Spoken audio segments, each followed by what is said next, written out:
A robotic arm resembles a human arm. It has a shoulder, an elbow, a wrist, and a hand. The shoulder is actually a stationary base to which the rest is attached.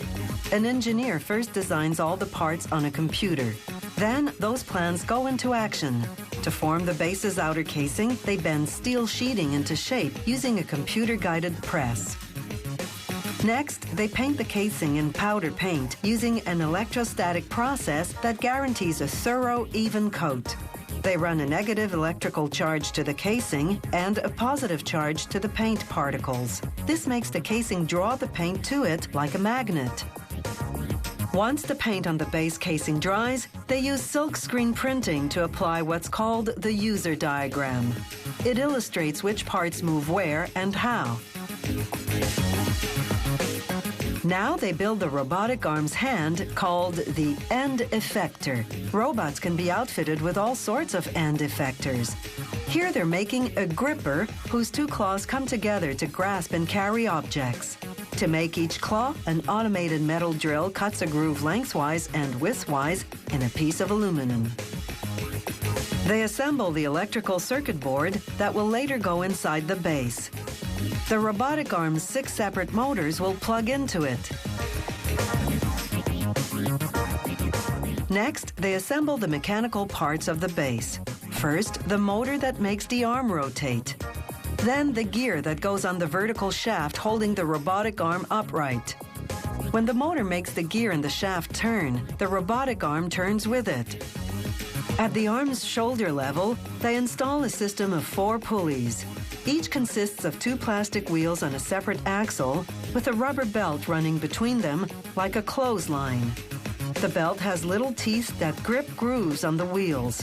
It rotates the wheels, making the robotic arm move. Each joint in the robotic arm is capable of and programmed for a specific range of movement. Like the human arm, the combination of these movements manipulates the end effector. They plug an electrical wire that links the gripper to the shoulder into a circuit board located in the shoulder. Then they screw the entire arm to the base. They link up the wires from the circuit board in the base to the motors in the shoulder. To do this, they have to bunch the wires, 48 of them in total, and thread them through the shaft that attaches the base to the arm. Once everything's connected, they fine-tune and test the gear and pulley systems to see if they run smoothly. Now they can install the gripper and the shaft and gear system that operates it.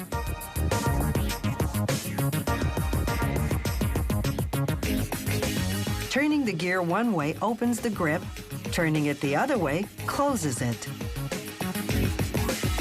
Now they mount the assembled gripper to the forearm, plugging its motor into a circuit board that they've already installed there.